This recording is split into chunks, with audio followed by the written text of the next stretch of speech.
Nesse vídeo, nós vamos analisar as questões de biologia da prova do Enem no ano de 1998. Então, começando pelas. Lembrando que a gente vai ver as questões de biologia, algumas talvez soem meio genéricas, porque realmente o assunto, por exemplo, meio ambiente, acaba. Eu sempre que eu vejo uma questão assim que aborda minimamente a biologia, eu pego ela. Pode não ser necessariamente, né, do assunto, do tema específico biologia, mas tem às vezes elementos ali que a gente pode aproveitar numa discussão aqui biológica. Essa questão, por exemplo, é sobre o ciclo da água. Ela pode, por exemplo, cair numa prova de geografia. Em alguns casos até química, ciclos biogeoquímicos, né? Mas nesse caso aqui eu acho que ela tem, assim, elementos biológicos nela que a gente pode explorar. Mas eu vou, assim, me ater apenas a comentários bem, assim... Eu não vou entrar muito profundamente nos conceitos, eu quero mais fazer realmente um apanhado das questões. E o tema dessa série de vídeos sobre o Enem vai ser assim, vão ser análises bem superficiais, mas sempre dando atenção para aquilo que interessa, tanto no contexto geral da prova, como dos temas que estão sendo abordados, como está sendo abordado, para a gente poder, no final das contas, ter um conteúdo, né, um material assim que ajude a gente que lance alguma luz sobre como o Enem aborda determinados assuntos, e assim vai. Então, esse assunto aqui sobre ciclo da água, eu gosto de colocar para ilustrar essa questão e outras sobre esse mesmo tema, uma imagenzinha como essa aqui, por exemplo, que coloca o ciclo da água, né? A gente vê ali os compartimentos da Terra, a hidrosfera, a litosfera, que é a parte de terra, a gente vê aqui a atmosfera, a parte, né, gasosa, que a gente chama de céu ou de ar, e também a biosfera, que está representada aqui por uma árvore. Poderia ter também um animal aqui, né? Repara que a árvore, que está representando a biosfera, participa do ciclo hidrológico pela transpiração. Ela retira a água que está, por exemplo, no lençol freático e lança essa água para a atmosfera na forma de vapor. Esse vapor sobe, aparentemente rompendo com a lei da gravidade, né? Ela está subindo ao invés de descer. Entretanto, ao chegar lá em cima na atmosfera, nas partes altas, com baixas temperaturas, ela condensa e precipita na forma de chuva. De acordo com a lei da gravidade, ela então busca a superfície do planeta. Onde mais que a gravidade participa desse ciclo aqui? Por exemplo, um rio que surge numa nascente no alto de uma montanha, ele segue um curso, né, pela força da gravidade e busca as partes mais baixas da litosfera até encontrar o mar. Então, assim, eu busquei aqui alguns elementos que vão estar presentes na questão. Uma outra coisa que eu esqueci de falar. Sempre que eu colocar a questão assim, vocês podem pausar o vídeo, ler a questão, tentar uma resolução e depois vir para os comentários. Então aqui está a resolução, né? A gente pode identificar que apenas a primeira frase ela está incorreta, quando ela diz que a evaporação é maior nos continentes do que nos oceanos. A lógica que a gente pode usar para dizer que isso aqui está incorreto é uma lógica a mais simples de todas. Tem mais água nos oceanos do que no continente, então necessariamente lá já teria mais água só por causa disso, né? Já teria mais transpiração só por causa disso. A energia que chega, o calor que chega em ambos os compartimentos é a mesma supostamente, né? O Sol está pegando a Terra num determinado ângulo, então a energia seria a mesma tanto na Terra quanto no oceano, mas lá tem mais água e na Terra tem menos, então assim, a transpiração lá seria maior. Uma lógica simples. Se alguém tiver alguma outra lógica mais profunda do que essa, pode colocar nos comentários aí. Então a gente chega à conclusão de que a 2, a 3, a 4 e a 5 estariam corretas. E tudo que está escrito nelas, obviamente, está correto. Então, dando prosseguimento, como eu disse, eu não pretendo me estender muito, nem me aprofundar muito nos temas. Ah, a questão número 9, ela vai trazer aqui já uma questão de fisiologia, né? Ela vai abordar a questão dos anabolizantes, questões aqui do sistema endócrino, mudanças hormonais que os anabolizantes causam no organismo da pessoa. E tem um tema muito interessante nessa questão, que é a questão da impotência sexual, que parece ser, né, um tema central assim da questão. Muitas das alternativas aqui das frases vão estar girando em torno disso. Eu acho interessante, eu até marquei aqui no texto um lutador de vale tudo que diz que tem que tomar anabolizante por causa do esporte que ele pratica. E eu suspeito que isso seria doping, e ele até poderia ser punido por isso dentro das regras atuais. Ah, então, assim, achei interessante, até marquei aqui para comentar, né?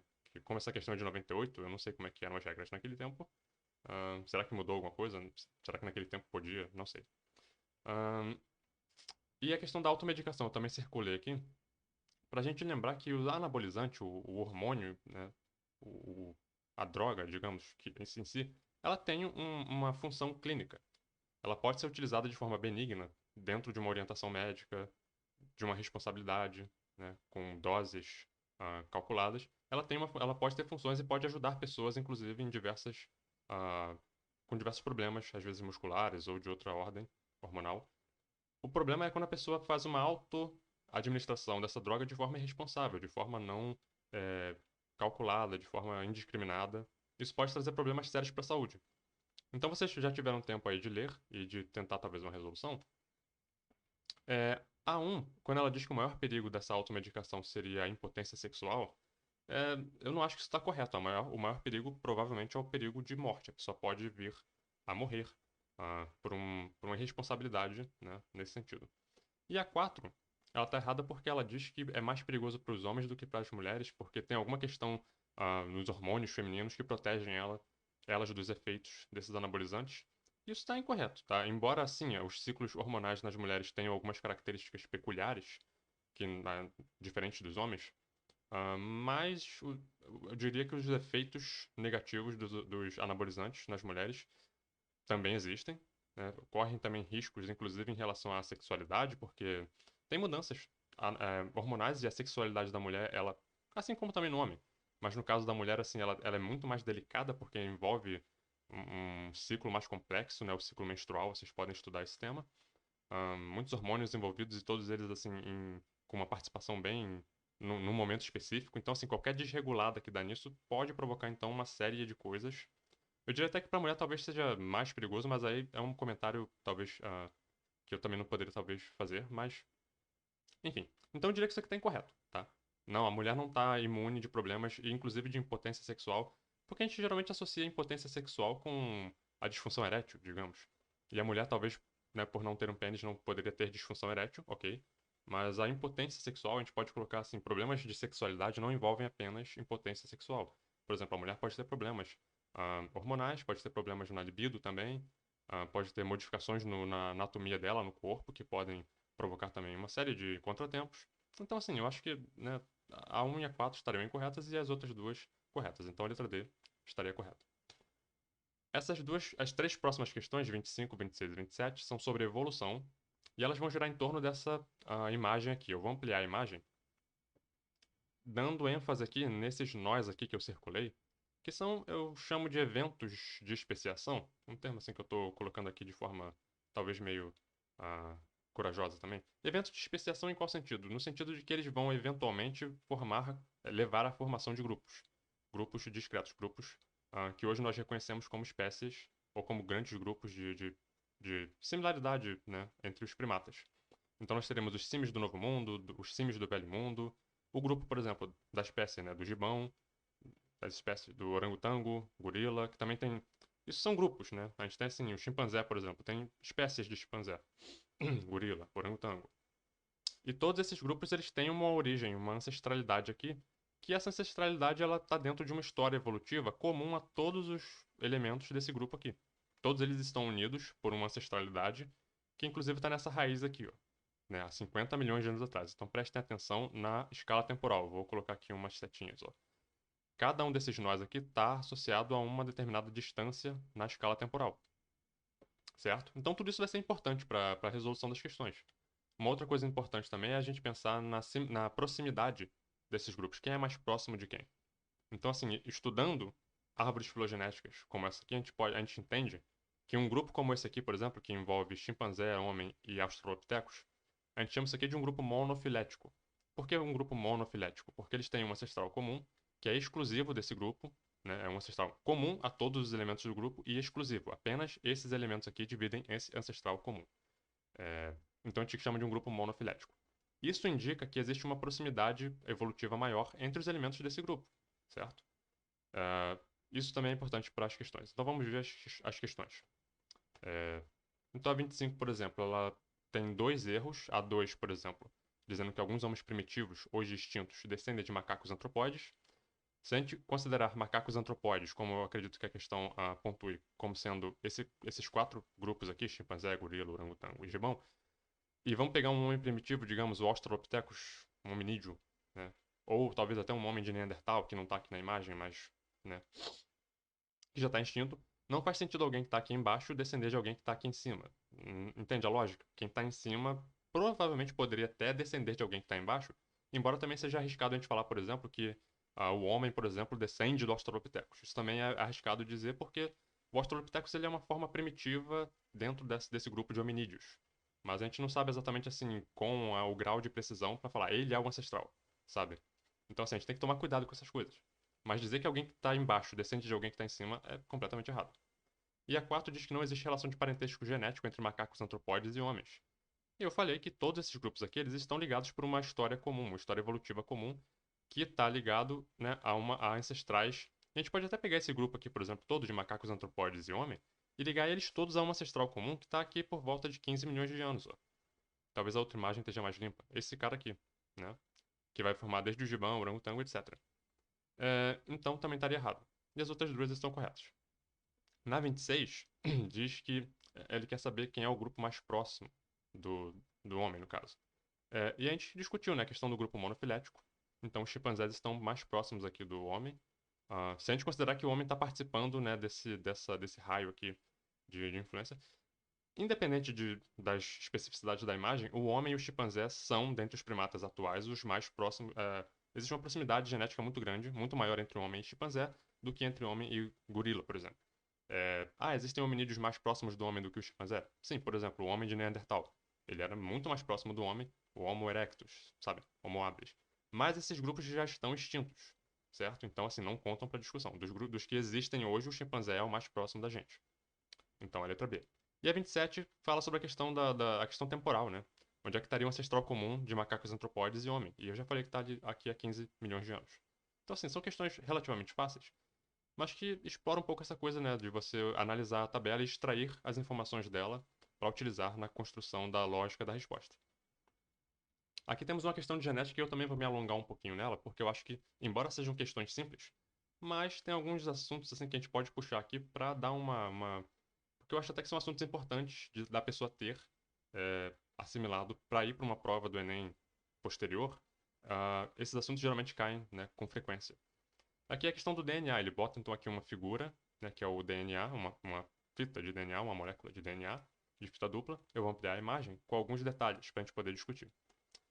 Então eu coloquei aqui algumas marcações. Ó. DNA. Como é que eu fiz para identificar que isso aqui é uma fita de DNA? Para começar, é uma fita dupla, mas isso quer dizer que é DNA? Não necessariamente. Em alguns vírus, por exemplo, ele tem um genoma de RNA de fita dupla. É bem complicadinho, assim. Isso, para nível de Enem, acaba sendo um pouco complicado. Então, assim, eu vou sempre dizer, ó, isso aqui para nível de Enem não conta, mas, né, o Enem geralmente vai pro básico. Para nível de Enem, uma fita dupla com timinas é DNA, ponto final. Então você vai ter uma fita que a gente chama de fita molde e uma fita complementar. Essa fita molde, que a gente separou aqui, vai servir para quê? Para fazer, ou fabricar, né? Para fazer um RNA mensageiro, que já é um outro tipo de ácido nucleico. Vamos falar sobre ácido nucleico. DNA, ácido desoxirribonucleico. RNA, ácido ribonucleico. Então tem alguma diferença entre os dois, né? Repara que no RNA, a gente não vai ter T's, a gente vai ter U's. Não vai ter timina, vai ter uracila. São as bases nitrogenadas que a gente fala, né? Adenina, timina, citosina, guanina e uracila. A timina, geralmente, maioria das vezes, associada ao DNA, e a uracila, geralmente também associada ao RNA. Raríssimas exceções, ok? A uracila no DNA geralmente vai estar associada a erros de replicação, por exemplo, e algumas linhagens de alguns bacteriófagos, eu acho, eu vou colocar um link sobre essas leituras na descrição. Mas repara, isso para nível de Enem é uma coisa muito avançada e o Enem nunca vai cobrar isso, tá? Que tenham bacteriófagos que tenham genoma de DNA com uracila e não com timina. Mas no DNA humano, por exemplo, a uracila no DNA estaria associada a um erro na replicação, que tem que ser corrigido. E, deixa eu ver se na próxima slide. Então, assim, aqui temos o RNA. Eu estou chamando de RNA mensageiro porque eu já estou associando esse cara aqui com a produção de uma proteína, né? Ele vai ser o que vai levar o código, a informação que o ribossomo no citoplasma vai usar para fazer uma proteína a partir da associação desses códons com aminoácidos. Vamos falar um pouco sobre os códons. Antes deixa eu falar sobre a gente falou aqui sobre bases nitrogenadas, né? Adenina, timina, citosina, guanina e uracila.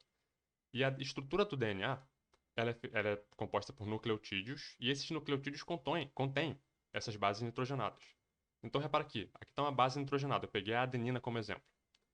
A adenina, então, a base nitrogenada, ela vai, por exemplo, se associar com um açúcar, uma pentose, que a gente chama de ribose, né? Nesse caso aqui do DNA, ou do RNA, e ela vai formar um nucleosídeo. Esse nucleosídeo, que é uma base nitrogenada mais um açúcar, associado com grupos fosfato, moléculas de fosfato, vai formar então um nucleotídeo, com T, ok? Então, base nitrogenada, nucleosídeo, é base mais açúcar, nucleotídeo, base mais açúcar, mais fosfatos. E pode ter um nucleotídeo monofosfato, bifosfato, trifosfato, dependendo de quantos fosfatos vão estar associados a ela.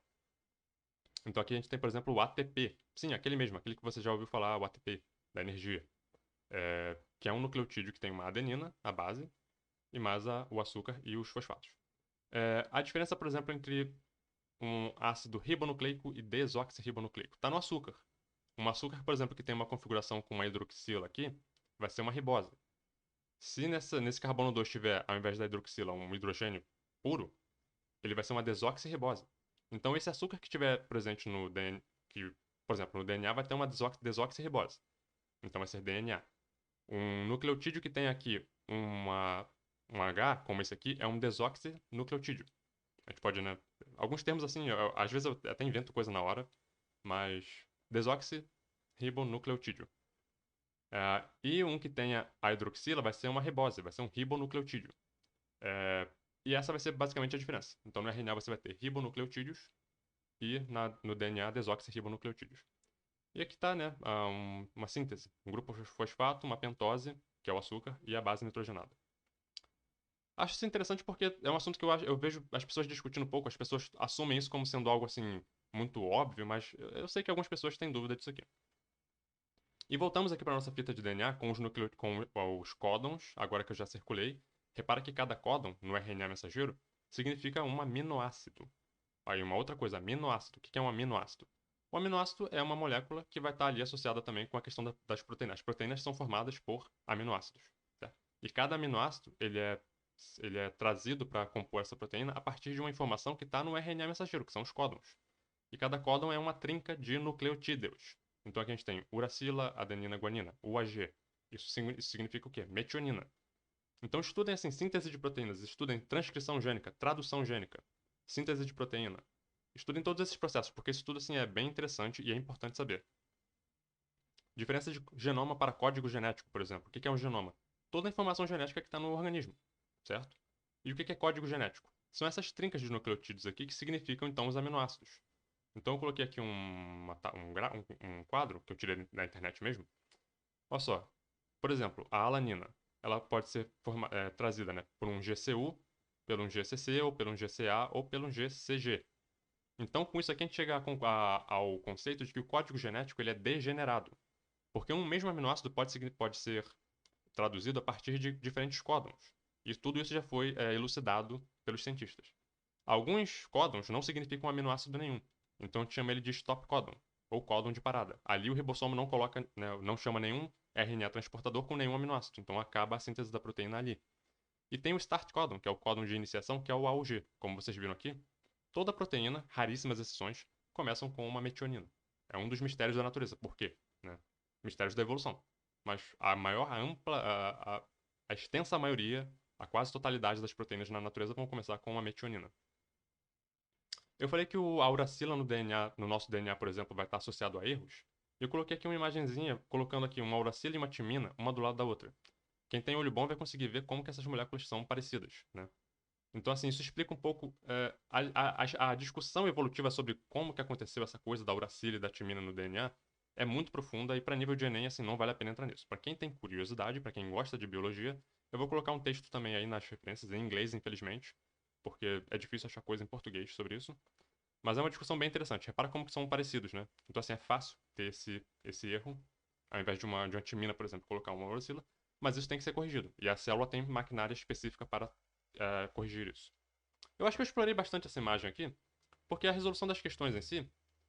E a universalidade desse código genético. Também é uma outra coisa muito profunda para nível de Enem, mas para quem gosta de biologia, eu vou colocar uma leitura aí sobre será que isso aqui é universal? Porque dizem que todos os seres vivos usam esse código genético aqui.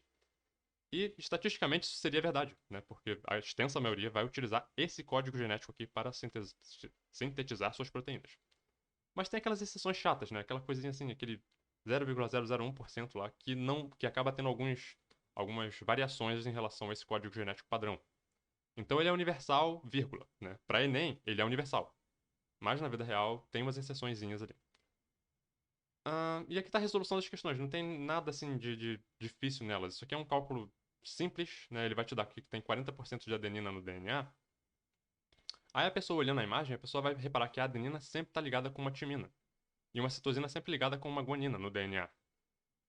Então, assim, se a adenina está sempre ligada com uma timina, se eu tenho 40%, né, de DNA num determinado, de adenina num determinado DNA, eu também posso dizer que eu tenho 40% de timina. Então eu vou ter 80% só desses dois nucleotídeos, dessas duas bases representando ali. Se eu tenho 80% de adenina e timina, os 20% que sobra são citosinas e guaninas. Então eu divido esses 20 pelos dois, né, que vai dar 10% para cada um, e 40% de timina, que foi a conclusão que a gente chegou, que é igual a de adenina, né? Então assim, muito simples, né? E na 32, algumas bobeiras aqui, a que está correta, vocês podem ler com atenção. Aqui ele diz, por exemplo, que a quantidade de adenina numa das cadeias é exatamente igual à de adenina na outra. Não, a de timina. Aí estaria certo, certo? E diz que na E diz que o processo de mitose, cada molécula de DNA dá origem a 4 moléculas. Isso está errado.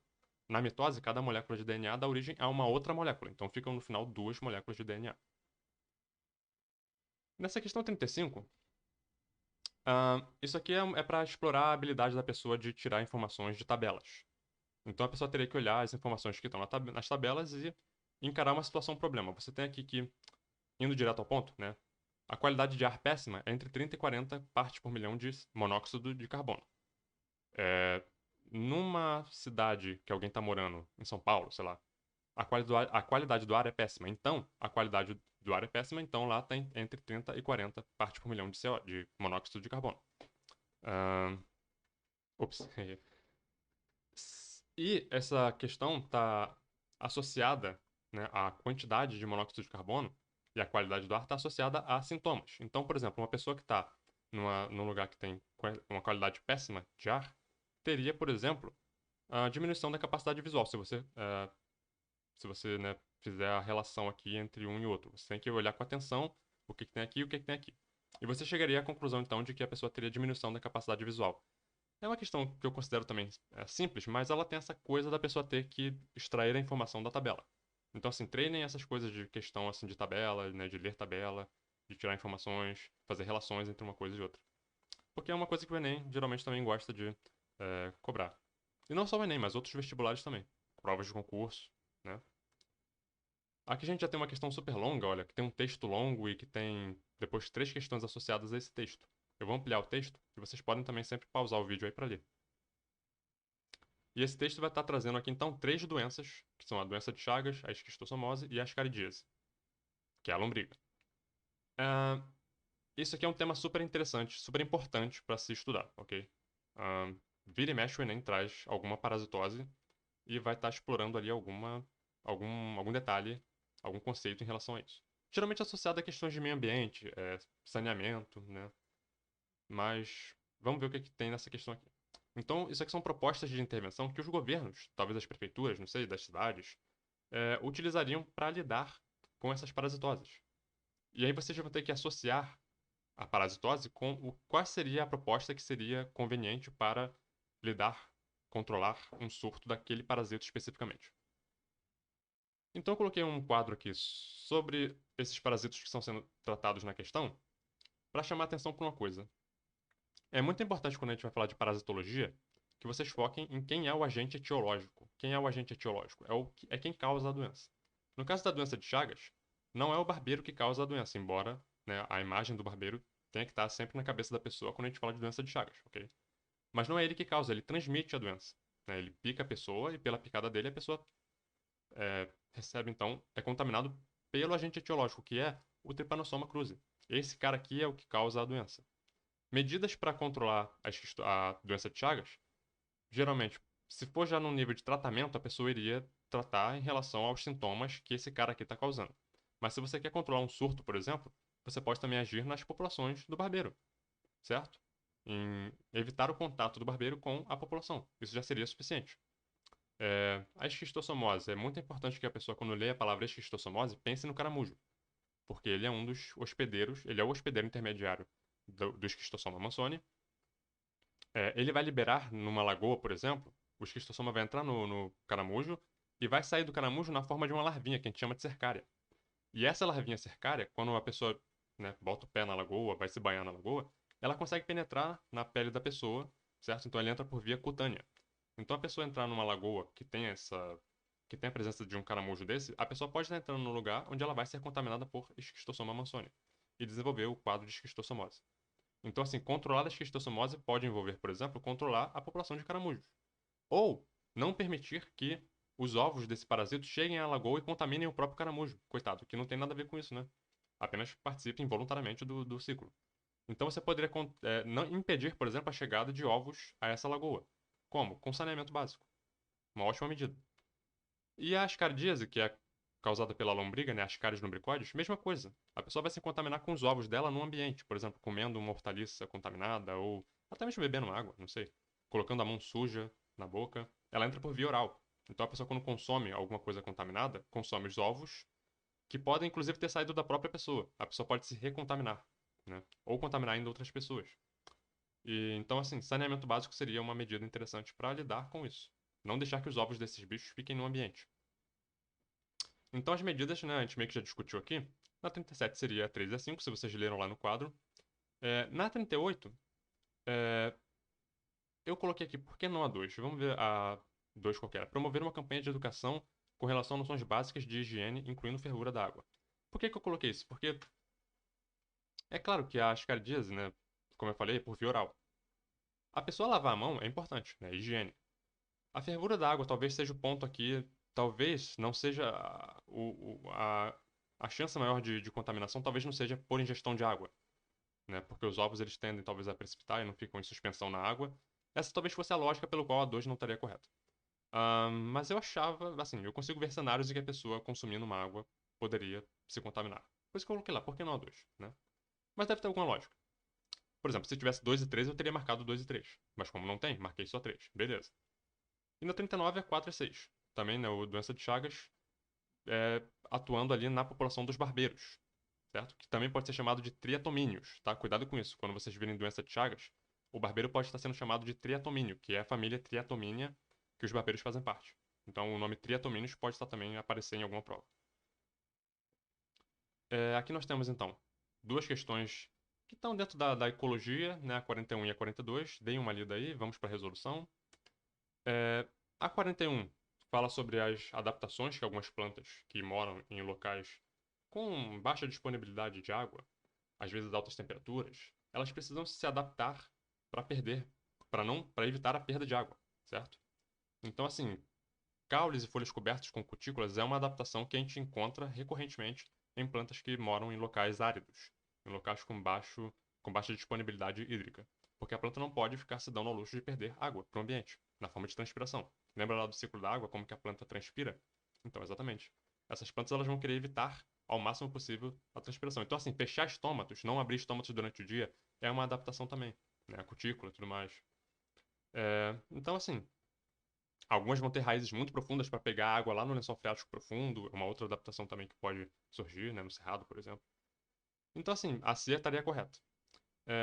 A 42, ela mais ou menos assim, ela é uma questão que você tira dela do texto. Se você sabe o que é um mamífero, um réptil, um peixe, uma ave, é só você ler o texto e responder a questão. Não tem nenhuma, não exige nenhum conceito muito aprofundado.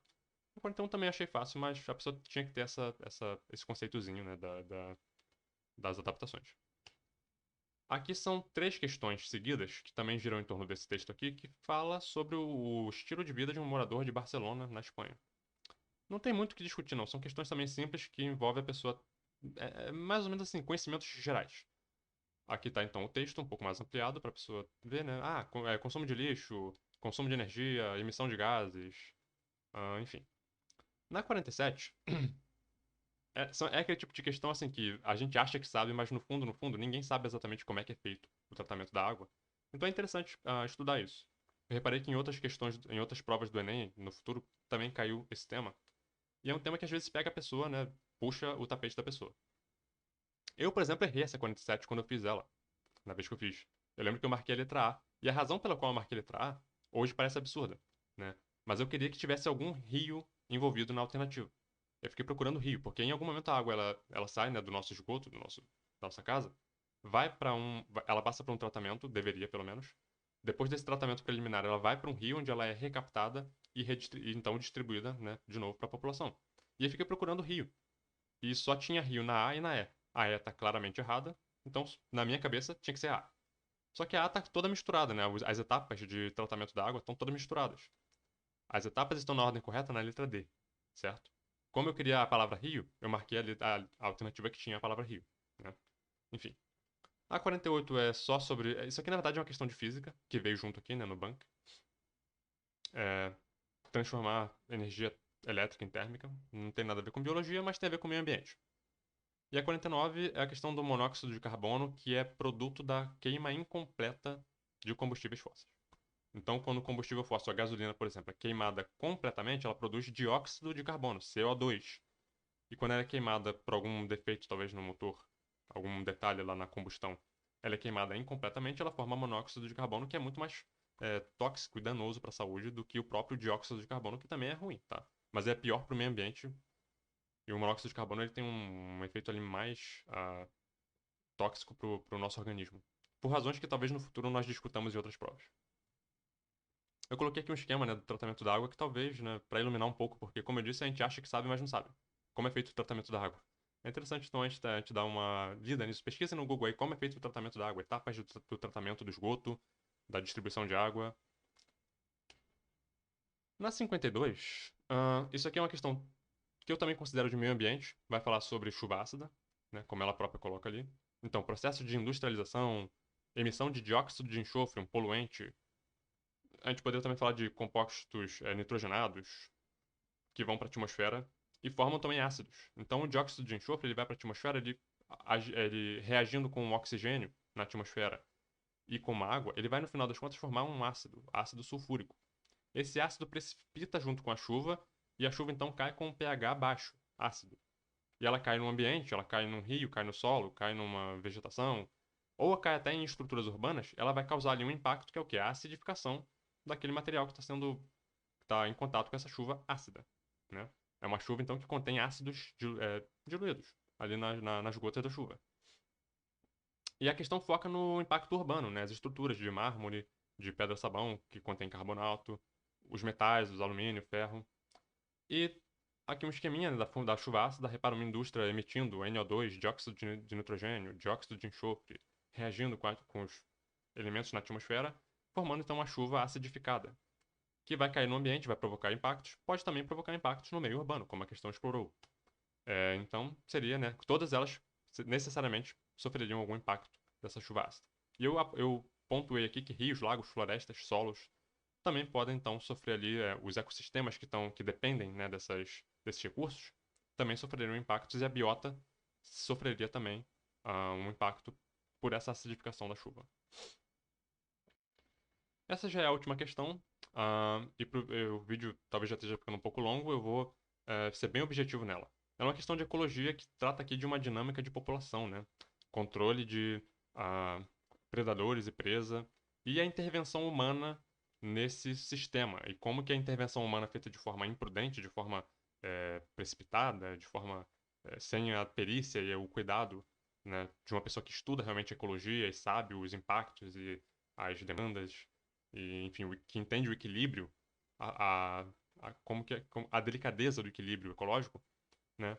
Sem esse tipo de conhecimento, a pessoa vai fazer uma intervenção e acaba, às vezes, piorando a situação. Eu vou ampliar a imagem, e aí vocês vão ver aqui que tinha uma população de veados, né? E os caras, né, as pessoas queriam caçar veados, por esporte, talvez. Então eles decidiram, para aumentar a população de veados, tirar os predadores naturais dos veados, né? Para fazer a população de veados aumentar.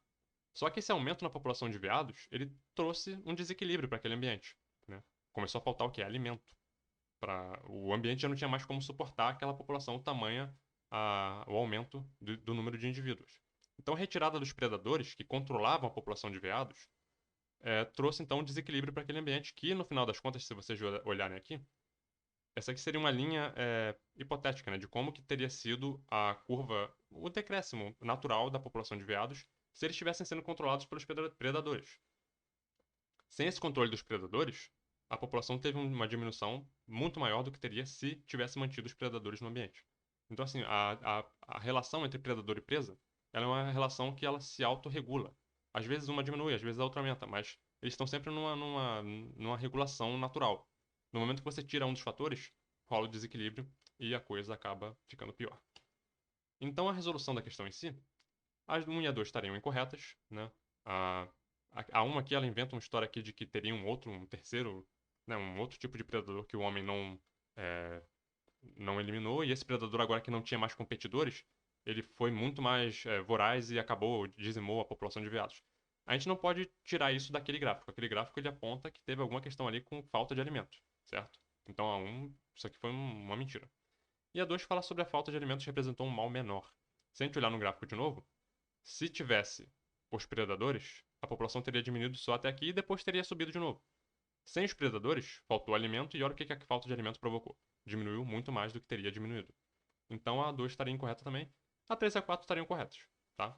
É, tópicos que seriam interessantes para aprofundar na leitura desse tema: interações ecológicas, dinâmicas populacionais, predatismo, controle populacional, né, relação predador-presa, outros tipos de relação ecológica, relações que são às vezes positivas ou negativas, enfim, ação antrópica, desequilíbrio ambiental, capacidade de suporte do ambiente. Eu acho que isso aqui é um tema bem interessante, tá? O ambiente ele suporta, ele sustenta uma população até determinado ponto, né? Chega um ponto que ele já não tinha mais condições e recursos para dar para aquela população para ela se manter. Então a população caiu. Enfim, questões de superpopulação, desequilíbrios, né? Uma superpopulação, por exemplo, faltou alimento, mas será que uma doença, por exemplo, também não poderia ter, com mais indivíduos no ambiente, teria um contágio maior de determinado parasito, por exemplo? Uma outra questão que também poderia ter sido explorada. E ficamos por aqui, né? Nessa prova nós tivemos questões de ecologia e meio ambiente, fisiologia, evolução, genética, parasitologia, botânica, zoologia. Uma prova, né, bem sortida, assim, de conteúdos. É, e nos vemos no próximo vídeo para ver a prova do ano de 1999.